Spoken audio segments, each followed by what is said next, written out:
नमस्कार. 1954 सालातल्या फेब्रुवारी महिन्यामध्ये कोल्हापूर जवळ असलेल्या कागल नावाच्या गावातून चंद्रकांत साळवे नावाचे एक पीआय म्हणजे पोलीस इन्स्पेक्टर बदली होऊन संगमेश्वरामध्ये दाखल झाले.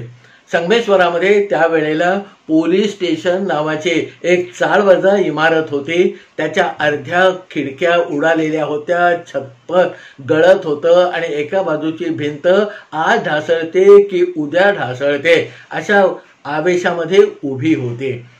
चंद्रकांत साळवे फौजदारांनी पोलीस स्टेशनमध्ये येऊन आपला चार्ज घेतल्यानंतर सगळ्यात पहिल्यांदा पोलीस स्टेशनची डायरी उघडून बघितली तर त्या डायरीमध्ये सगळी पानं जवळपास कोरी होते. 7-8 महिन्यापूर्वी कुठेतरी आवडाबाई नावाच्या एका बाईचं मंगळसूत्र घरातून चोरीला गेल्याची एक नोंद गुन्हा म्हणून त्या पोलीस स्टेशनमध्ये झालेली होती. आता त्या गुन्ह्याचा पुढे तपास काय झाला, मंगळसूत्र मिळालं नाही मिळालं, आरोपी अटक केले, त्यांना शिक्षा झाली, असली काहीही कोणतीही नोंद त्या पोलीस डायरीमध्ये नव्हती.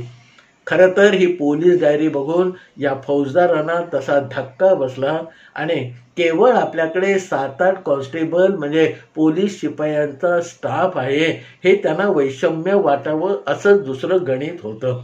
आता 7-8 लोकांचा स्टाफ, ही गळकी इमारत, कोरी डायरी, इथे आपल्याला काय कामाला स्कोप मिळणार असं एखादा माणूस समजला असता. पण कागलसारख्या कोल्हापूर जवळच्या भागातून आणि जिथे गुन्हेगारी प्रवृत्ती आणि गुन्ह्यांचं प्रमाण खूप जास्त आहे अशा पोलीस स्टेशनचा कारभार बघून संगमेश्वरात दाखल झाल्यानंतर त्यांना हे पचनी पडायला खूप कठीण गेलं.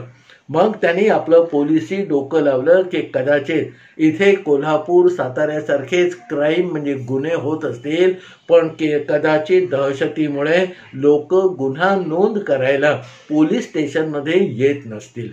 आता ही भिंगरी एकदा डोक्यामध्ये गेल्यानंतर लोकांनी पोलीस स्टेशनमध्ये यावं, गुन्हे दाखल करावे, आपण त्याचा तपास करावा अशी मनोराज्य या फौजदारांनी मनामध्ये मांडायला सुरुवात केली. आणि जिथे कुठे गुन्हे घडतात किंवा गुन्हे घडू शकतात असं पोलिसी नजरेला वाटत होतं त्या ठिकाणी त्यांनी आपल्या फटफटीवरनं रोजच्या रोज रपेट मारायला सुरुवात केली.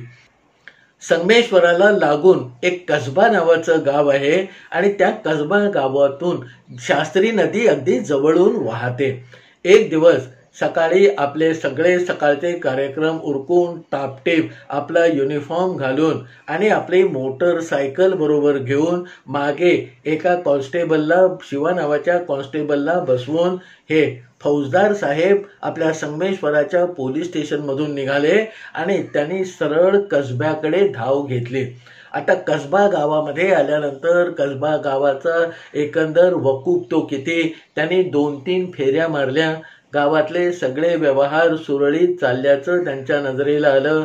शेतामध्ये शेतकरी लोक काम करत होते, मजूर लोक कुठेतरी कोणाच्या तरी घरी खपत होते आणि दुकानदार जसं गिऱ्हाईक येईल तशी त्याला पुडी बांधून रवानगी करत होते. आणि एकंदर शांत असं पहुडलेलं ते कसबा गाव खरं तर या फौजदारांच्या मनामध्ये भरलं. पण तितक्यात त्यांना गुन्हा घडतोय की काय अशी एक शंका आली आणि शास्त्री नदीपासून वर येऊन कसब्याच्या दिशेने जाणाऱ्या रस्त्यावरून जाणारी एक बैलगाडी त्यांना दिसली. समोर चाललेली बैलगाडी आणि त्याच्या आपल्याच नादात ती बैलगाडी हाकणारा बुधा नावाचा तो बैलगाडीवाला आपापल्या रस्त्याने चाललेले असताना फौजदारांनी फरकन आपली जी फटफटी होती त्या बैलगाडीच्या जवळ नेली आणि त्यांचे डोळे विस्फारले. बैलगाडी सगळी वाळूनी भरलेली होती. आता शास्त्री नदीतून वाळूचा उपसा करून ही बैलगाडी गावामध्ये जाऊन कोणाचा तरी वाळू विकते आहे हे कळायला फौजदारांना वेळ लागला नाही. आणि मग त्याच झटक्यामध्ये त्यांनी आपली मोटरसायकल आडवी घालून आमच्या बुधाची बैलगाडी जिथल्या तिथे थांबवली. आता पोलीस आलेले आहेत, फौजदार साहेब समोर दिसत आहेत, तेव्हा त्यांना काहीतरी मदत हवी असेल, कोणाचं तरी घर विचारायला ते थांबले असतील असं आमच्या बुधाला वाटलं. आणि मग बुधाने आपल्या तोंडातला पानाचा विडा थुकून दिला आणि साहेब साहेब करत नमस्कार करत तो बसल्या ठिकाणी जरा टकबका बघायला लागला. तेवढ्यामध्ये फौजदाराने आपल्या हातातली काठी त्या बैलगाडीवर आपटायला सुरुवात केली आणि आमच्या बुधाला दमात घेत विचारलं की हा सगळा माल तू कुठून आणलास? आता वाळू जी शास्त्री नदीतून पाहिजे तशी उकरून आपण आपल्या गाडीत भरलेली आहे त्याला माल म्हणतात, हे बुधाला थोडंसं अचंबित करणारं होतं. तेव्हा बुधा म्हणाला, साहेब माल नाही, नुसती नदीतली वाळू आहे.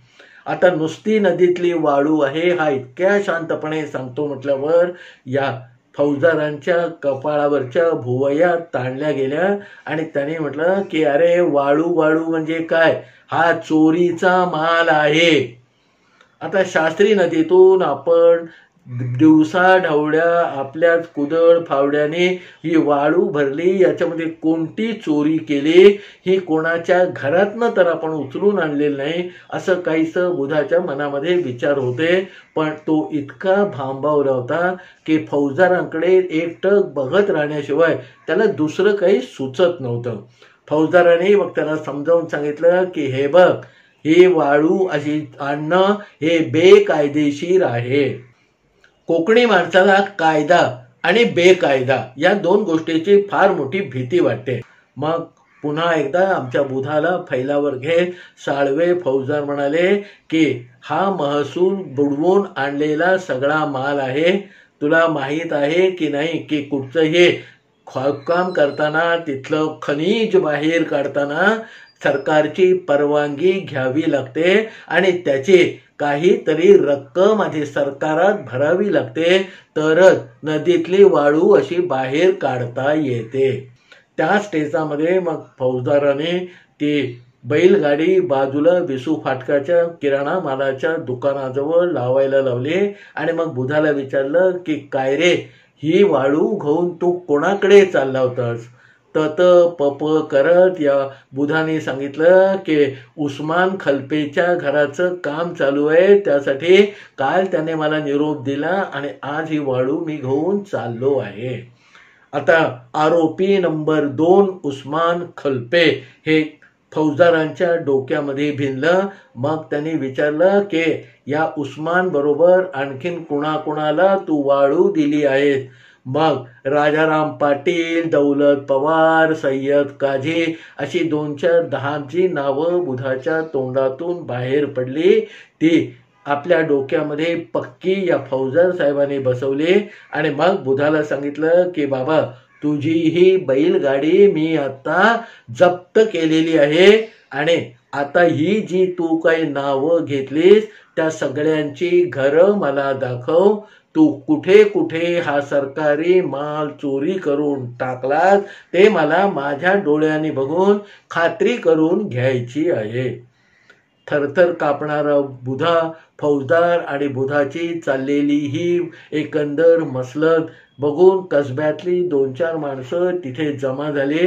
पण फौजदारांचा ताप एवढा वाढलेला होता आणि त्यांचे डोळे असे गरगरत होते की या दोघांच्या मध्ये आत्ता पडावं की थोड्या वेळाने पडावं असा काहीसा विचार करत बाजूला उभी असलेली त्यावेळची सामाजिक मान्यता असलेली मोठी माणसं उभी होती. फौजदाराने मग या बुधाला आपल्या पुढे घालून सबंध कसबा गावामध्ये फेरी मारली आणि राजाराम, दौलत, सय्यद आणि उस्मान खलपे यांच्या घराशी जाऊन त्यांच्या समोर घरामध्ये असलेले वाळूचे ढीग बघून घेतले. कुठे गुडघाभर उंचीची, कुठे कंबरभर उंचीची वाळू पडलेली होती. त्या माणसानं जेव्हा विचारलं की बाबा ही वाळू तुमच्याकडे कशी आली, तेव्हा एकदा सगळ्यांनी या बुधाकडे बोट दाखवलं. उस्माननी सांगितलं की माझी भिंत पडली आहे, ती 2-4 दिवसात रिपेअर करायचे म्हणून मी ही वाळू बुधाकडनं मागवली आहे आणि अजून एक खटारात भरून वाळू सांगितली होती आणि तो आज आणणार होतं. राजारामाला विचारत तर राजाराम म्हणाला की माझ्या विहिरीचा कठाडा पडलाय, त्याचं बांधकाम करायला मी ही वाळू आणली होती. आता फौजदारांना 4 आरोपी आणि एक त्यांना सप्लाय करणारा, वाळू देणारा एक गुन्हेगार, अशी सगळी मांडणी त्यांच्या डोक्यामध्ये पक्की झाली. वाळूच्या तस्करीचं हे मोठं प्रकरण आपण उघडकीला आणलेलं आहे असं फौजदारांना वाटायला लागलं. आणि मग ज्या ज्या घराशी त्यांना हे वाळूचे ढीग दिसले होते त्यातल्या माणसांना त्यांनी दम देऊन सांगितलं की याच्या पुढे मी सांगेपर्यंत या वाळूतला एक कणही इथून हलता कामा नये. मग पुन्हा एकदा बुधाला पुढे घालून त्याच्या मागे 2-4 लोक जी गयावया अजीजी करत होते, फौजदार साहेबांची समजूत काढायचे प्रयत्न करत होते, त्या सगळ्यांना वाटण्याच्या अक्षता लावून पुन्हा एकदा बुधाची ही वरात या फौजदार साहेबांनी विसू फाटकाच्या किराणा मालाच्या दुकानासमोर आणली. आणि मगाशी जे सांगितलं होतं तेच परत एकदा बुधाला सांगितलं की तुझी ही वाळू आणि बैलगाडी मी जप्त केलेली आहे, इथून आता गाडी आणि वाळू हलवायची नाही. बुधा आजीजीने म्हणाला की साहेब तुम्ही म्हणाल तसं ही वाळू आणि गाडी ठेवतो, पण बैलाला इथे आणून चारा पाणी घालणं मला काही शक्य होणार नाही, तेव्हा मला फक्त माझं बैल सोडवून घरी नेऊन द्या, ही वाळूची गाडी मी इथेच टाकून जातो. थोडासा विचार करून कणवाळूपणे मग फौजदार साहेबांनी त्याला म्हणजे बुधाला तो बैल सोडून नेण्याची परवानगी दिली. आणि हबकलेला बुधा धडधडत्या काळजाने आपल्या घरी गेला. फौजदार साहेबांनी मग तातडीने पोलीस स्टेशनला संगमेश्वरामध्ये येऊन त्याचा एक कच्चा रिपोर्ट बनवला आणि मग मामलेदार कचेरीमध्ये जाऊन तिथे महसूल खात्याचं काम जे कोणी बघतात त्यांचा तपास सुरू केला. त्यावेळेला तालुक्याचं महसूलचं काम मामलेदारांच्या हाताखाली बघणारे भाऊसाहेब कुलकर्णी त्यावेळेला होते.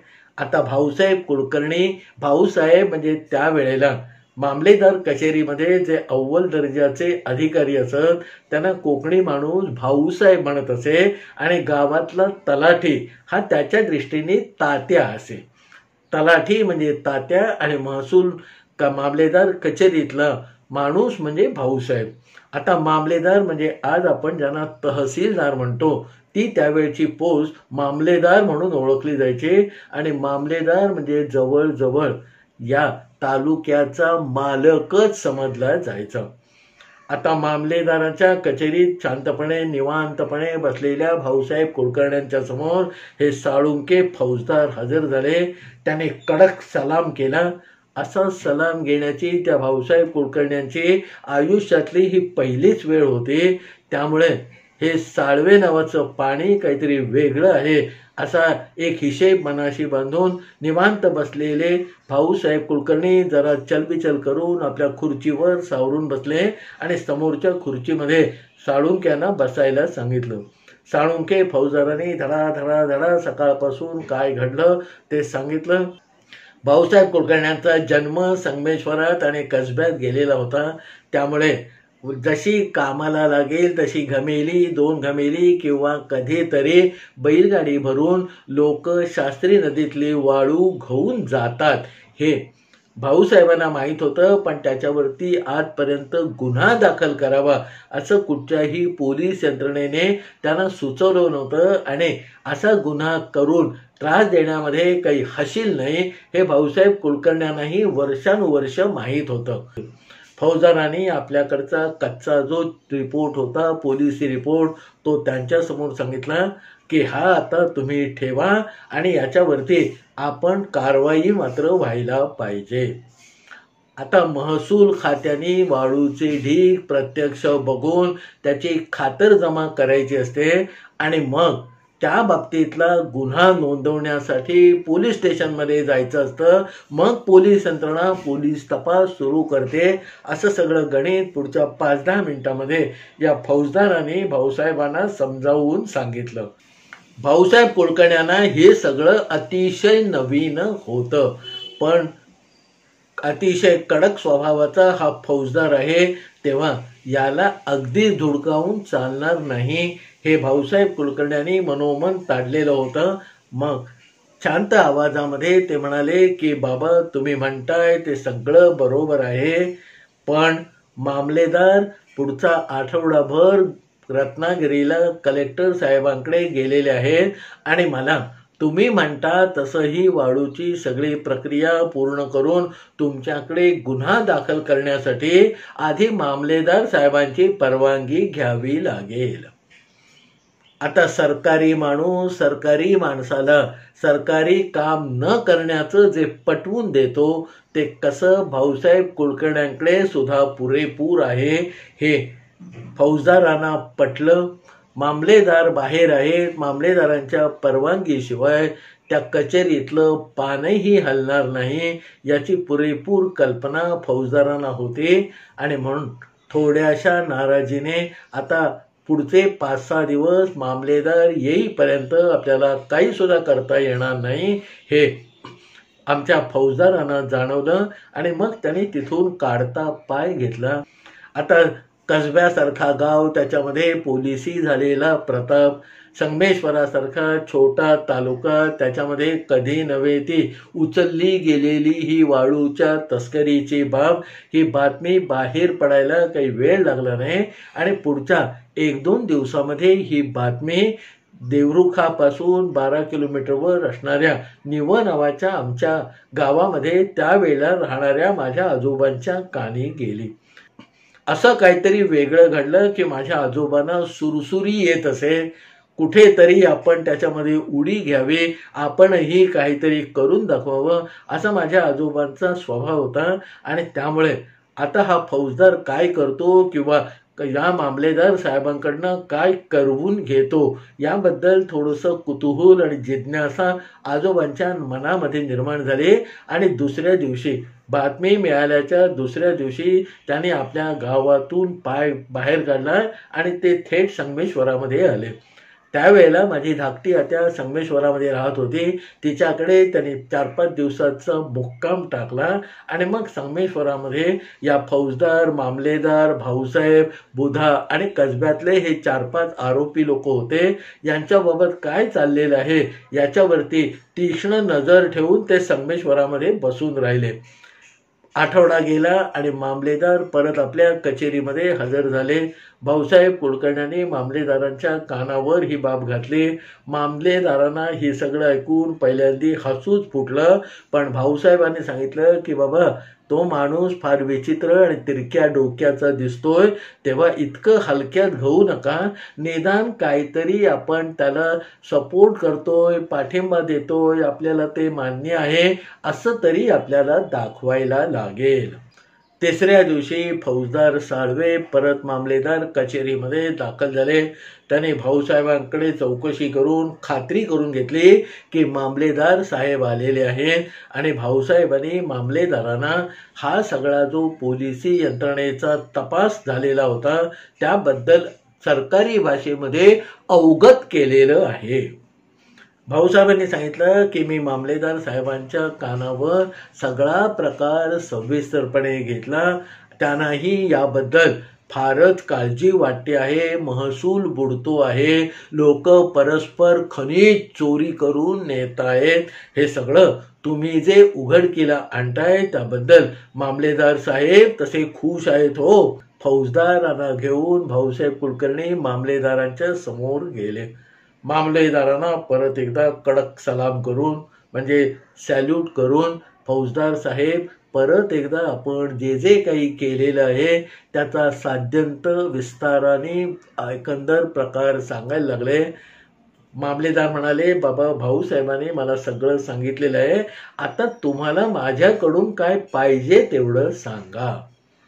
त्याच्यावर फौजदारांनी सांगितलं की बाबा कायद्याच्या अमुक अमुक तमुक तमुक कलमाप्रमाणे तुमच्याकडे ही इन्फॉर्मेशन म्हणजे माहिती आल्यानंतर तुम्ही तुमच्या अधिकारातला एक सक्षम अधिकारी पोलीस संरक्षणामध्ये त्या ठिकाणी जाऊन ते सगळे वाळूचे साठे प्रत्यक्ष बघून त्याची नोंद करून मोजमाप करून मग आमच्याकडे त्याचा अहवाल द्यायचा असतो आणि मग पोलीस यंत्रणा त्याच्यावरती कार्यवाही सुरू करते. मामलेदाराने हसत हसत भाऊसाहेबांना सांगितलं की भाऊसाहेब, उद्या परवा तुम्हाला जेव्हा केव्हा वेळ असेल तेव्हा या साळुंक्यांच्या बरोबर जा. जिथे जिथे खनिज गौण जे चोरीचं साठवले गेलेलं आहे ते सगळं तपासा, त्याचा अहवाल तयार करा आणि तो अहवाल मला आणून द्या.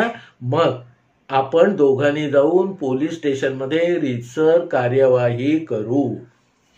मामलेदार साहेबांनी हा विषय अशा पद्धतीने उचलून धरल्यावर आपण आता काहीतरी पोलीस म्हणून काम करू शकतो याची खात्री आणि थोडीशी सुखावणारी भावना या फौजदारांच्या मनामध्ये जागृत झाली. दुसऱ्या दिवशी भाऊसाहेब जरा कामामध्ये होते आणि म्हणून तिसऱ्या दिवशी जायचं ठरलं. सकाळी जय्यत तयारी करून आपले सगळे कॉन्स्टेबल घेऊन हे साळवे त्या दिवशी मामलेदार कचेरीमध्ये भाऊसाहेबांच्या टेबलासमोर येऊन कडक सलाम करून उभे होते. संगमेश्वरामध्ये ठाण मांडून बसलेल्या माझ्या आजोबांना हे सगळं फार औत्सुक्यपूर्ण आणि गमतीशीर वाटत होतं. पण त्याचबरोबर या साळवेनी जर खरोखर मनात आणलं तर या बुधा पवाराला, म्हणजे जो गाडीवान होता त्याला, आणि ज्या कोणी थोड्याशा डागडुजीसाठी बांधकामासाठी वाळू मागवली होती त्यांच्या गळ्याला तात लावायला हा कमी करणार नाही हेही आजोबांनी ताडलेलं होतं. आणि म्हणून आता काहीतरी आपल्याला आतमध्ये उडी मारल्याशिवाय पर्याय नाही हे संगमेश्वरामध्ये बसून आजोबांनी ठरवून टाकलेलं होतं. गुरुवारी म्हणजे तिसऱ्या दिवशी सकाळी मगाशी सांगितल्याप्रमाणे भाऊसाहेबांच्या समोर साळवे आणि त्याचा सगळा फौजफाटा भाऊसाहेबांच्या संरक्षणासाठी हजीर झालेला होता. पण त्याच्या आदल्या रात्री त्याच शास्त्री नदीच्या विस्तीर्ण पात्रामध्ये 15-20 दिवट्या म्हणजे पलिते किंवा मशाली जळताना लोकांना दिसल्या होत्या.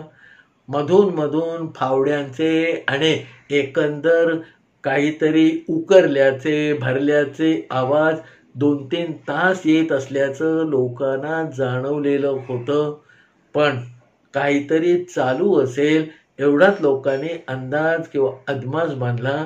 तिथे जाऊन प्रत्यक्ष ते जाणून घेण्याची पंचायत मात्र संगमेश्वरातल्या किंवा कसब्यातल्या कुणीही केली नाही. भाऊसाहेब तयारच होते. त्याने 2-4 कागद पेनं बरोबर घेतली, आपल्याबरोबर एक आपला सहकारी घेतला आणि मग ही सगळी वरात संगमेश्वरातून निघून कसब्यामध्ये दाखल झाले. सगळ्यात पहिल्यांदी उस्मान शेठच्या घरी गेले. उस्माननी सांगितलं की बाबा माझ्या अमुक अमुक कामासाठी ही वाळू आणलेली आहे, ही वाळू आणलेली आहे. मग बळे बळे का होईना जसं नजरेने जमेल तसं मोजमाप या भाऊसाहेबांनी महसूल खात्यातून आलेल्या केलं. त्याचा मोडका तोडका 2-4 शब्दांचा ओळींचा रिपोर्ट बनवला. मग राजारामाच्या घरी तशीच तपासणी झाली, दौलतच्या घरी तशीच तपासणी झाली, सय्यदच्या घरी तशी तपासणी झाली आणि सगळ्यात शेवटी जणू काही फार मोठा चोरीचा माल दडवून ठेवलेला आहे अशा पद्धतीने सगळ्यात शेवटी हे साळवे फौजदार भाऊसाहेब कुलकर्ण्यांना घेऊन विसू फाटकाच्या दुकानासमोर आले आणि तिथे एका ताडपत्री खाली झाकून ठेवलेली बुधाची बैलगाडी त्यांनी दाखवली. मोठ्या आवेशाने पुढे होऊन फौजदारांनी त्यावरची ताडपत्री काढली आणि वाळूचा साठा आतमध्ये बघायला मिळाला. भाऊसाहेबांनी त्याचीही नोंद करून घेतली. पण हे सगळं असताना सावलीसारखे माझे आजोबा न बोलता शांतपणे कसब्यामध्ये चाललेला हा सगळा प्रकार बघत होते. कसब्यातली सगळी अहवाल तयार झाला. पोलिसी भाषेत पंचनामा झाला. महसूल खात्याच्या लोकांनी त्याच्यावर सह्या केल्या आणि मग ही सगळी वरात पुन्हा एकदा संगमेश्वराकडे जायला लागले.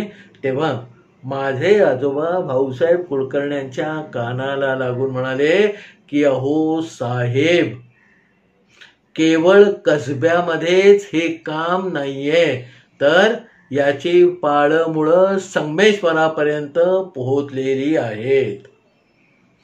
सांगितलं भाऊसाहेबांना माझ्या आजोबाने, पण ते स्पष्टपणे फौजदारांच्या कानी जाईल याची खातरजमा आजोबांनी केलेली होती.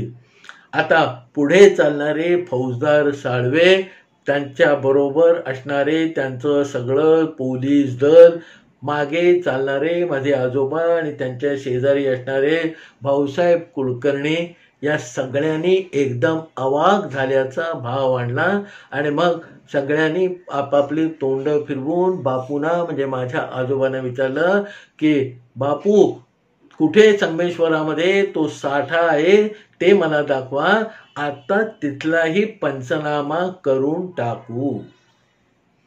आजोबा हे सगळं ऐकताना त्यांना मिस्किल हसू येत होतं. तिथे पण जाऊन पंचनामा झाला पाहिजे, या सगळ्या गोष्टीला या सगळ्यांचा पाठिंबा आहे हे पाहिल्यावर आजोबांना मनामध्ये कुठेतरी बरं वाटलं आणि मग कसब्यातून निघालेली ही सगळी यात्रा दीड तासांनी संगमेश्वरामध्ये पोहोचली. संगमेश्वरामध्ये आल्यानंतर माझे आजोबा सरळ सरळ ताड पुढे चालायला लागले आणि ते सरळ पावशे मास्तरांच्या घराजवळ गेले. पावशे मास्तरांच्या त्या जुन्या घरामध्ये या फौजदारांनी आपलं बिऱ्हाड टाकलेलं होतं. त्या घराला वळसा घालून माझे आजोबा सगळ्यात आधी त्या घराच्या मागच्या बाजूला गेले. आजोबांच्या पाठोपाठ मग फौजदार, त्याचं सगळं पोलिसी दल आणि बळे बळे बापू सांगतायत म्हणून हे भाऊसाहेब कुलकर्णी आणि त्यांचा सहकारी गेले. तिथे जवळजवळ पुरुषभर उंचीचा वाळूचा ढीग पडलेला होता. ते बघून सगळ्यात आधी फौजदार अवाक झाले. भाऊसाहेब कुलकर्ण्यांना तर काय होतंय हे सुधारायलाच बराच वेळ लागला. माझे आजोबा म्हणजे बापू केतकर मिस्किलपणे हसत कोपऱ्यामध्ये उभे होते आणि या सगळ्या फौज फाट्याबरोबर गंमत म्हणून बघायला कसब्यातून आणि नंतर संगमेश्वरातून जमा झालेले काही लोक मात्र एकदा त्या वाळूच्या ढिगाऱ्याकडे आणि एकदा फौजदाराकडे बघत होते. भाऊसाहेबांनी विचारलं की फौजदार, अहो हे तुमचं राहायचं घर आहे, याच्यात सुद्धा वाळूचा साठा आहे, याचा सुद्धा पंचनामा करायचा की नाही ते सांगा. फौजदारांची त पप व्हायला लागली. आपल्या घराच्या आवारात एवढा वाळूचा साठा आहे आणि आपण लोकांच्या घरापुढे असलेला गुडघा किंवा कमरेभर इतक्या साठ्याचा पंचनामा आता करून आलेलो आहोत. त्या माणसांना ती जी उत्तरं द्यायला लागतील ती उद्या आपल्यालाही द्यायला लागतील, कारण आपल्या राहत्या घराच्या आवारामध्ये हा पुरुषभर उंचीचा साठा आहे. हे सगळं गणित फौजदारांना पुरेपूर मनामध्ये कळलं आणि मग त्यांनी शांतपणे बाजूला उभं राहण्याचं धोरण स्वीकारलं.